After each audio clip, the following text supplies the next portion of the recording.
Today I would like to show you a resistance training program using only your body weight, a suspension trainer, and an elevated surface such as a bench or garden wall. Resistance training can be performed with weights or even your own body weight.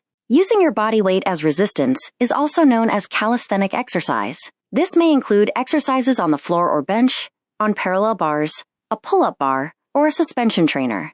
A suspension trainer, such as a TRX or adjustable height gymnastics rings, utilizes handles or stirrups attached to straps to leverage body weight for resistance.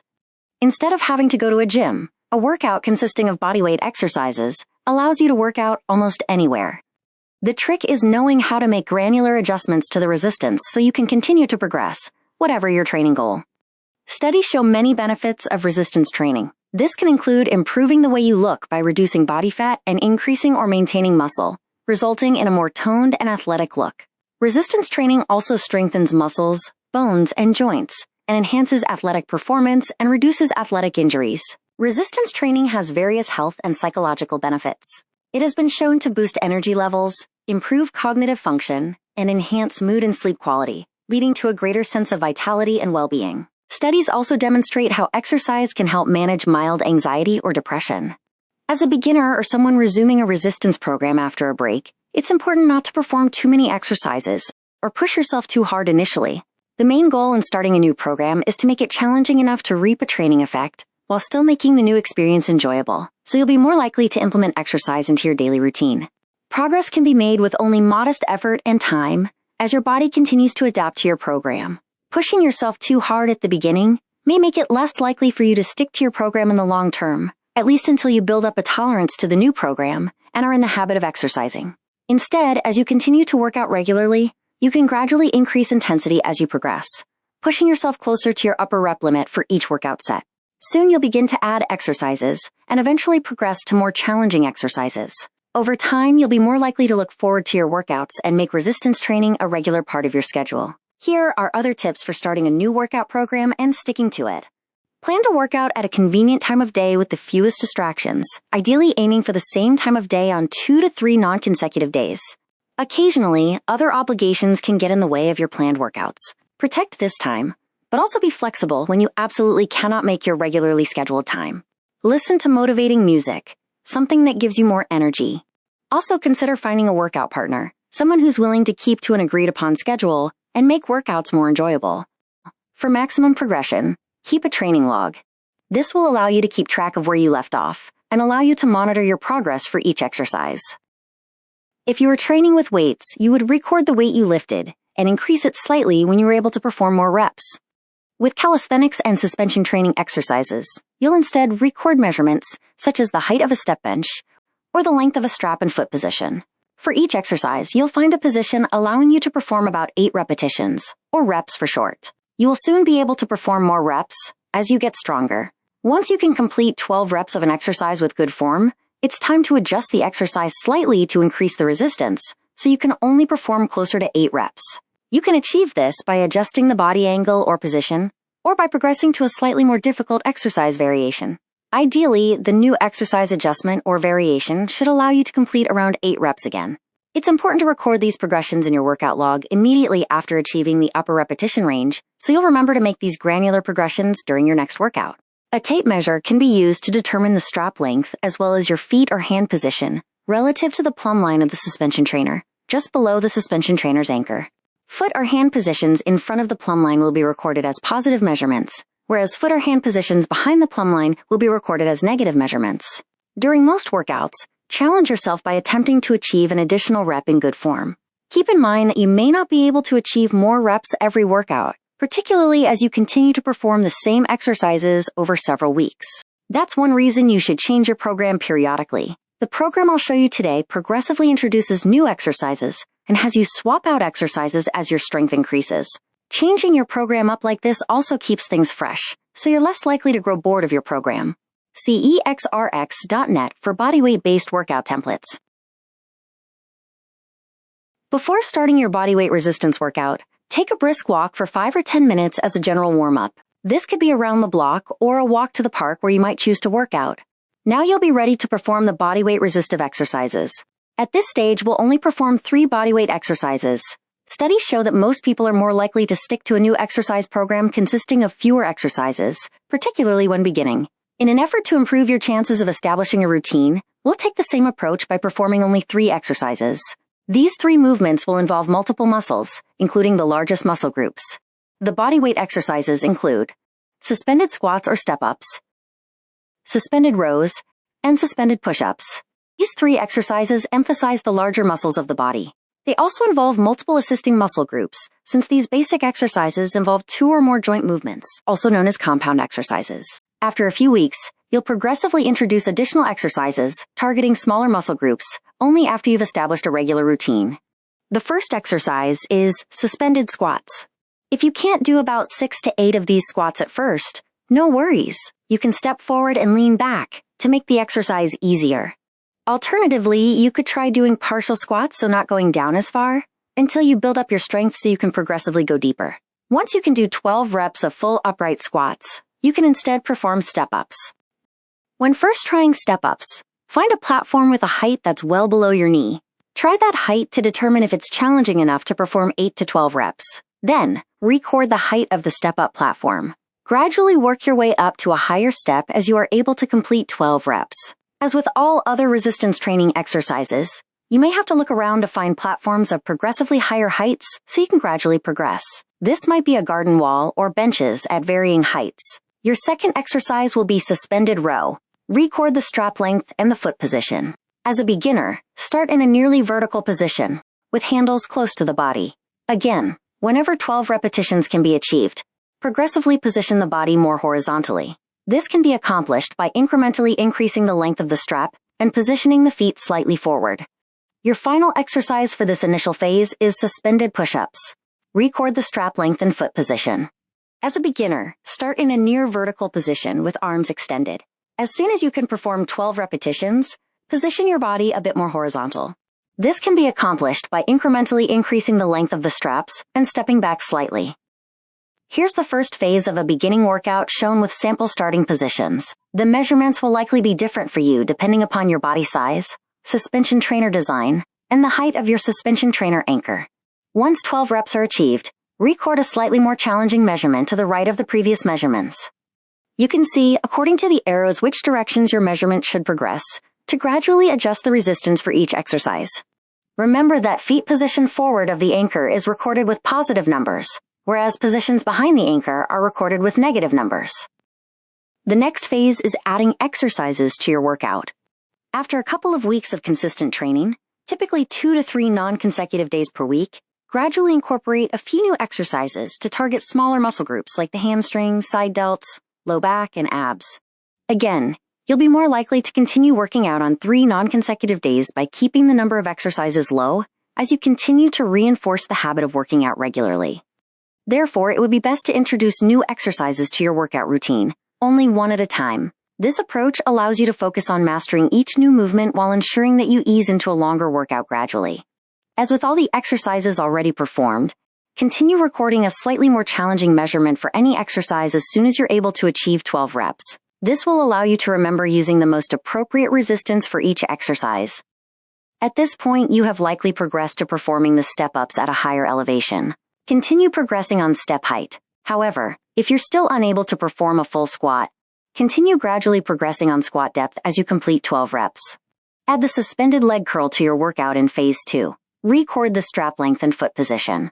As a beginner, position your lap under the anchor.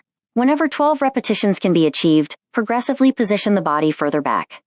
Continue performing the suspended row, slightly adjusting your position closer to horizontal as you're able to achieve 12 reps. Likewise, continue performing the suspended push-up, slightly adjusting your position closer to horizontal as you're able to achieve 12 reps. The suspended Y-raise will be the last exercise you'll add to your workout in phase 2, possibly on week 3 of phase 2. Record the strap length and foot position. As a beginner, start with the body in a near vertical position, with arms extended up to each side. Whenever 12 repetitions can be achieved, progressively recline the body further back. This can be accomplished by incrementally increasing length of the straps and positioning the feet slightly forward. Before adding this exercise to your workout, first add the suspended pull-through. This will be the second exercise you'll add to your workout in phase 2, possibly during your second week of phase 2. Record the strap length and foot position. After completing 12 reps in full range of motion with the straps in a vertical position, begin performing one set for abs and another for low back. To emphasize low back involvement, position the body closer under the anchor point of the suspension trainer whenever 12 repetitions can be achieved. To emphasize abdominal involvement, position further back away from the anchor point of the suspension trainer whenever 12 repetitions can be achieved. This is what Phase 2 will look like, including the order in which the exercises will ultimately be performed, along with which week you'll introduce each new exercise. Here is how the workout log looks after adding all 3 additional exercises to your workout. Notice once you're able to achieve 12 reps in good form, you'd record a slightly more challenging position to the right of the previous setting. Some of the measurements require increases, as indicated by the up arrow, whereas others measurements require decreases to make the exercise a bit more difficult, shown by the down arrow. The next phase involves performing warm-up sets to all your exercises. As you continue to work out, you'll naturally be able to push yourself closer to your limit during each workout set. After performing a single set for several weeks, it becomes more important to introduce a lighter warm-up set. A warm-up set involves performing an easier version of the same exercise or similar movement a few minutes before your workout set. Performing a warm-up set before your main workout set offers several benefits. Firstly, it reduces the risk of injury to your muscles and joints by preparing them for the upcoming activity. It provides an opportunity to rehearse the movement and breathing patterns of the exercise, ensuring better form and technique during the workout. A warm-up set primes your body and mind, allowing you to work out more intensely during a subsequent workout set. A good warm-up set resistance should be relatively easy, allowing you to perform 12 to 15 reps with approximately half the intensity of your main workout set. For exercises such as suspended row and suspended push-up, this would include performing a warm-up set in the easier, more upright position. Each warm-up set should be performed before the more challenging workout set. After completing the warm-up set, wait a couple of minutes before moving on to the main workout set to allow your body to recover. This rest will allow you to work out more intensely on the workout set, where intensity really counts. The sequence would look like this. Begin with a warm-up set of suspended squats, followed by a short rest, then a workout set of step-ups. Instead of warming up with suspended squats, you could alternatively warm up with step-ups onto a lower elevation, before performing your workout set at a higher elevation.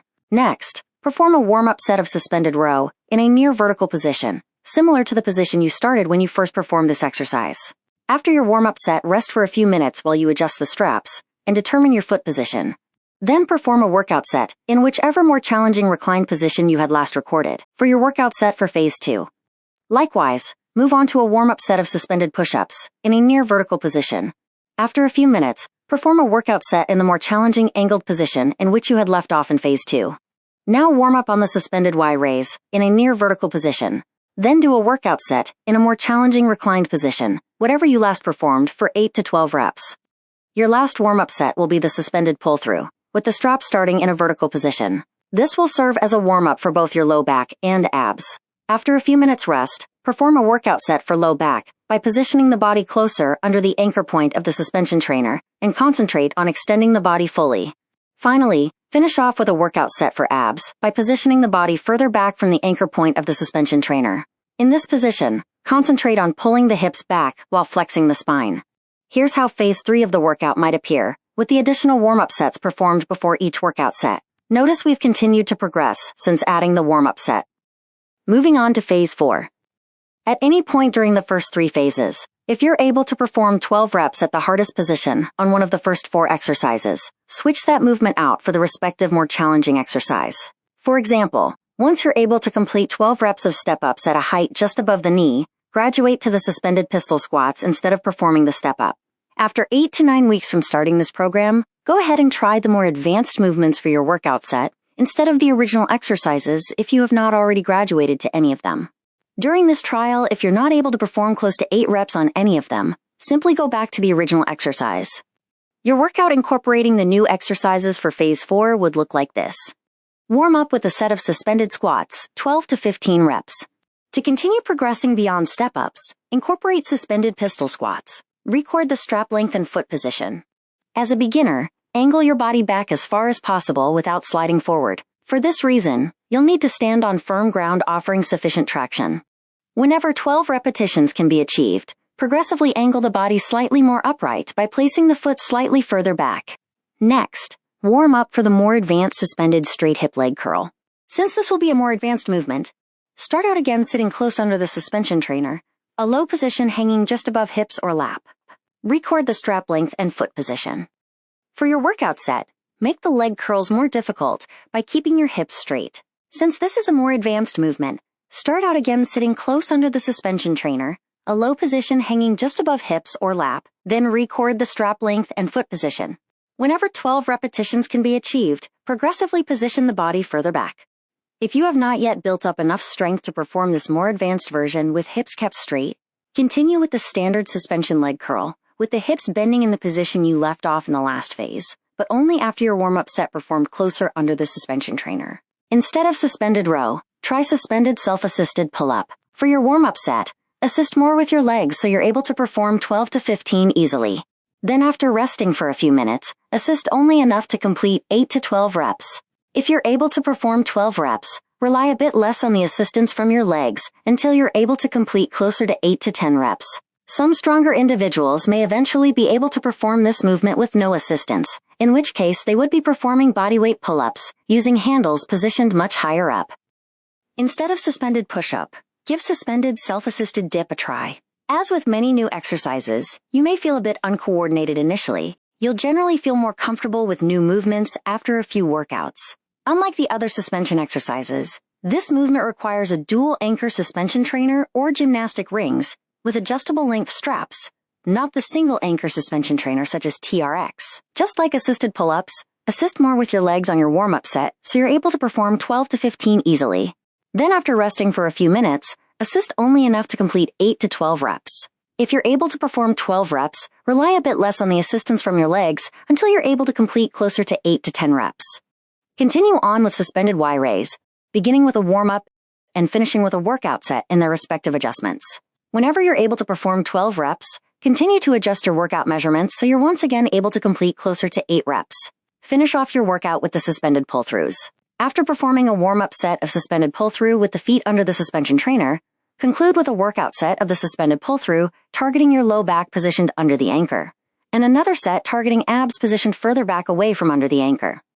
This is what the Phase 4 workout might look like after progressing to the newer intermediate exercises, including warm-up exercises and new starting measurements.